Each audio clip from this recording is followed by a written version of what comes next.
One of the other things that we've been hearing for many years now, but which has caused growing alarm, is what's been happening with the ozone layer, those emissions, thinning it out, creating a hole. And to tell us more about this and what we are doing here in TNT to reduce our impact on the ozone layer, we've got Dr. Marissa Gowrie, the Deputy Environmental Manager at the Environmental Policy and Planning Division in the Ministry. Thanks for joining us this morning, and happy Mother Earth Day to you.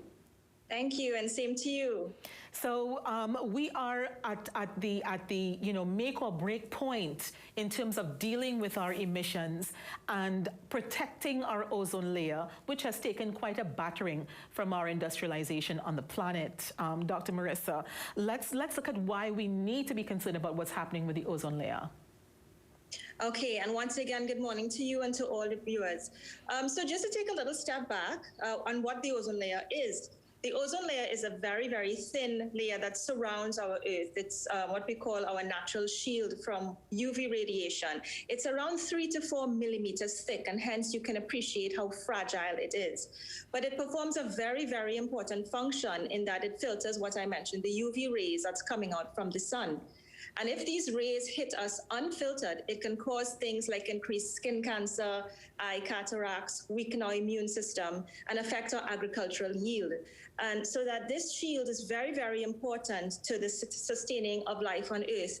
You said at the beginning of your program that Mother Earth really is our home, and none of the other planets really can sustain us. And this is one of the things that allows Mother Earth to sustain life. So therefore, protection of this layer is crucial for us to have a healthy lifestyle and existence. So back in the 1980s, scientists discovered a thinning of the ozone layer, what we call the ozone hole. And they did some investigation, and they did find that it was chemicals that's made by man going up into the stratosphere, coming into contact with this ozone layer that was causing the proliferation of this ozone hole.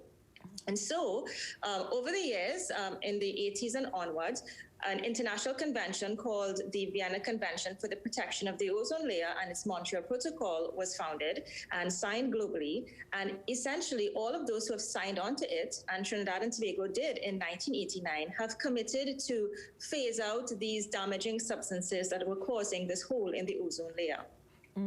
And some of those substances have to do with those air conditioning units that we need so desperately as things get hotter and hotter, and the deodorants that we use, which are easier to put on and don't mess up our clothes so much. Dr. Marissa? Yes, that's true. So that you have these gases that are found in several sectors, most predominantly the one that was damaging back in the 1980s that was found out was something called chlorofluorocarbons, or you might remember CFCs. So that there was a lot of impetus back in the day to phase out CFCs. And we have, in fact, as a country, together with the rest of the world, phased out CFCs since January 1st, 2008. So we have been doing our part as well.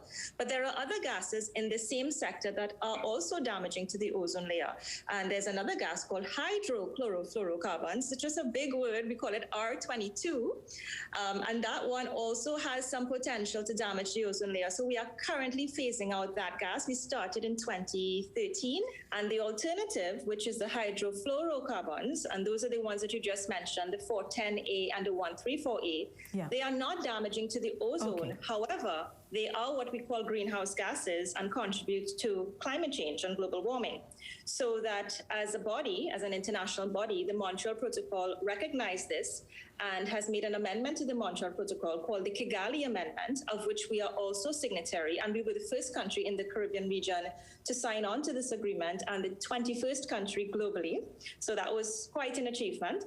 And what the Kigali Amendment will do is it will put things in place for the eventual phase down of these gases. So 410A and 134A are found in things like our air conditioning units, our vehicles in our cars, our air conditioning units, the refrigerators in your home, so that we have them in our daily lives. And we have to ensure that whatever that we purchase, that they are both ozone and climate friendly.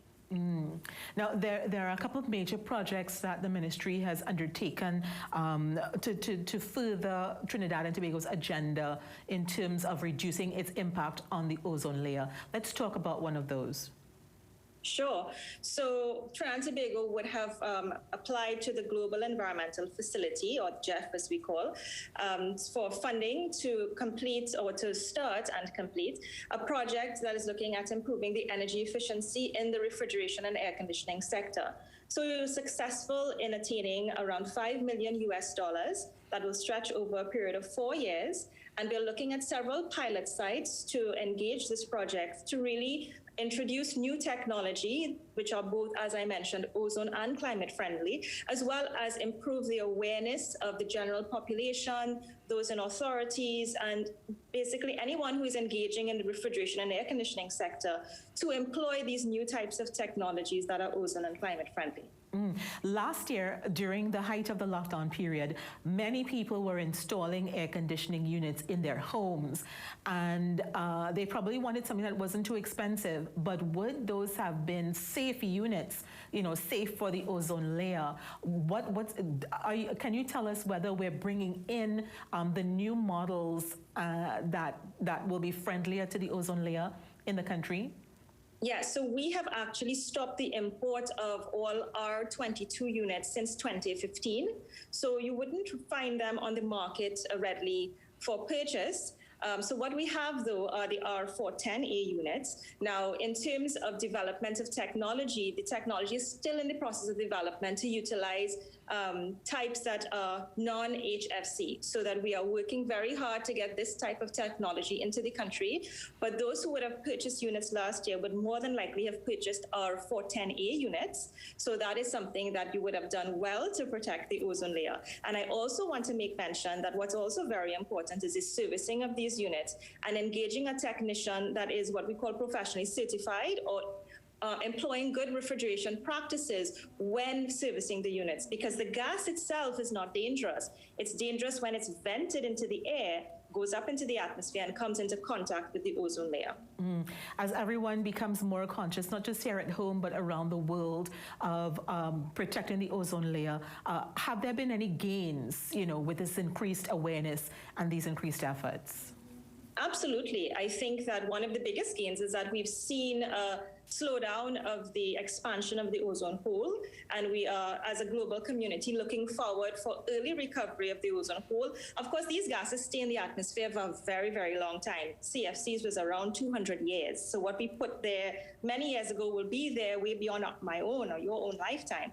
But at least, the generations to come would not have to deal with it. So that we are seeing a lot of progress internationally in terms of the recovery, as we say, of the ozone hole, and also in terms of our own efforts nationally. We're seeing a lot of increased awareness. We're seeing persons, being more mindful of the types of units that they purchase. We are seeing an improvement in how people engage technicians. I should mention that we are working closely with the Metal Industries Company Limited to expand our professional certification program. We work very closely with the Trinidad and Tobago Bureau of Standards, the Ministry of Trade Licensing Unit, the Pesticides and Toxic Chemicals Inspectorate. A lot of agencies work very closely together to ensure that this program is successful.